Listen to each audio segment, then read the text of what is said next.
अस्सलाम वालेकुम नाज़रीन, जैसा कि आप जानते हैं कि IPL 2026 अब एक ऐसे मरहले में दाखिल हो चुका है जहां पर मैच पॉइंट्स टेबल को मुकम्मल तौर पर बदल रहा है। 58 मैचेस मुकम्मल हो चुके हैं और प्लेऑफ की दौड़ मजीद दिलचस्प बनती जा रही है।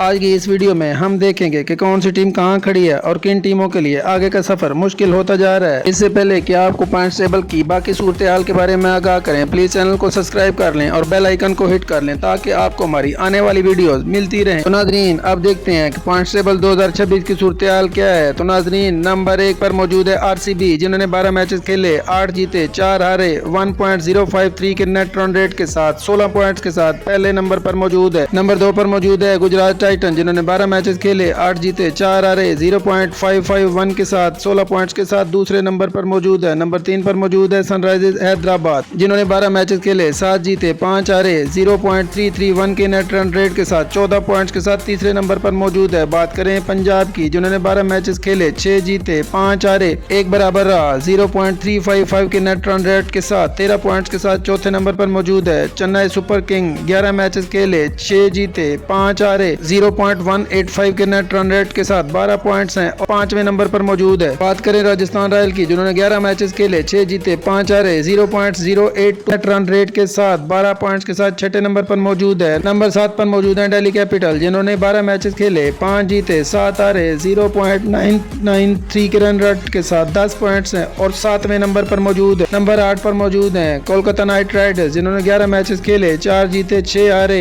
9 पॉइंट्स के साथ 8वें नंबर पर मौजूद है। नंबर 9 पर मौजूद है मुंबई इंडियंस, जिन्होंने 12 मैचेस खेले, 4 जीते 8 हारे, 8 पॉइंट के साथ 9वें नंबर पर मौजूद है। नंबर 10 पर मौजूद है लखनऊ सुपर जायंट, जिन्होंने 11 मैचेस खेले, 3 जीते 8 हारे, 0.907 के रन रेट के साथ 6 पॉइंट्स हैं और 10वें नंबर पर मौजूद है। नाज़रीन, आखिरी तीनों टीमें Kolkata night Riders, Mumbai Indians और LSG, इनका तो सुपर 4 में जाने का कोई इम्कान नहीं, जबकि दिल्ली कैपिटल, RR और सनराइजर्स हैदराबाद अभी इस दौड़ में शामिल हैं। तो आपके ख्याल में कौन सी टीम सुपर 4 में अपनी जगह बनाने में कामयाब होगी? अपनी कीमती राय के इज़हार कमेंट सेक्शन में ज़रूर कीजिएगा।